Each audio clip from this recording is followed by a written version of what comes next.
Hey everyone, let's talk about iPad/internet safety for a minute. So one thing that is a big concern, since we are sending iPads home with students and we have no idea what environment they're going home to, we need to be really clear with students and parents as far as how to protect themselves from the realistic situation of the internet. So a couple things. Make sure that you reiterate to your students that, number one, they are never to be using email for anything other than if you tell them to. They are never to be using Microsoft Teams to be chatting with other kids. So make it really clear that there's going to be consequences if they are caught doing that, and that if anyone does receive an email or a chat on Microsoft Teams, that they are to let you know. Putting that little bit of fear into them over that is really important with this. The third thing is with a clear boundary that they are not to be on Google, searching Google Images and just searching YouTube and things like that. Make that very clear that that is not a tolerated behavior for an elementary school kid with a school iPad. Now, if they have something personal at home and they have different plans and things like that with their family, that's fine, but they need to be using the iPad as an educational tool and not for just YouTube searching, Google searching, things like that. So now to get into what you can do beyond that as a teacher. First of all, setting those very clear guidelines, expectations, and making them very clear on the consequences that go along with that. The next thing is, when you do provide an educational YouTube video as a link in Seesaw or however you're doing that, we want to be providing them with a link that does not send them directly just into YouTube itself, where they see all the ads and all the comments and things like that.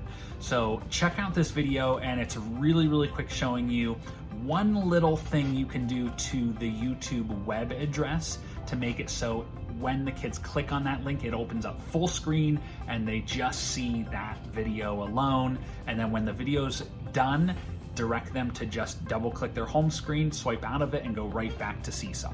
So it's not perfect, but it's the best thing that we can do to set up our kids for success with using the iPad and the internet as a tool for learning. You're going to start by clicking your Safari compass to get to the internet, and then just type in youtube.com. At that point, you'll get this search bar. You can search for whatever video you want. So I just searched verbs for kids, and I'm going to click on the video I want. Now you can see, if you're using this in the classroom and this is the link that you share, it brings them to this page. It has all of these unknown advertisements up here and the suggested videos, along with some websites might have comments that you cannot be filtering. So what we're gonna do is a real quick move here. We're gonna click up in this web address bar. All you're gonna do is tap it once. Notice how it's all highlighted. I can't do anything with that quite yet. I'm gonna tap off of it into the web address bar. It's still all highlighted, so I'm going to tap one more time. And now it's not highlighted and I have a cursor. I'm going to use my space bar and do a hard press on the space bar. Now this behaves like a cursor. I'm going to put it right after the word watch. And after the word watch, I'm going to go down here to my numbers and symbols and do a pull down on the ampersand to get the underscore. And what we're doing is we're typing underscore, back to my letters, pop up. And that's all you have to do, is add underscore pop-up after the word watch. Now that we've done that, we can go ahead and tap the web bar, tap it one more time, and it gives us the option to select all. I'm going to select all and hit copy. And now I have the link copied on my iPad that I can insert into a Seesaw activity. And now when my kids click this link in my Seesaw activity, check out what they see instead. It takes the video and it makes it full screen for them. You can see there's no random ads around the outside edge. There are no comments listed, and in this view right here, there are no suggested videos, and the kids can go ahead and watch this, and then you'll just guide them to double click their home screen to go back to Seesaw. Now, we realize there is no way to guarantee that another video isn't going to pop up later or things like that.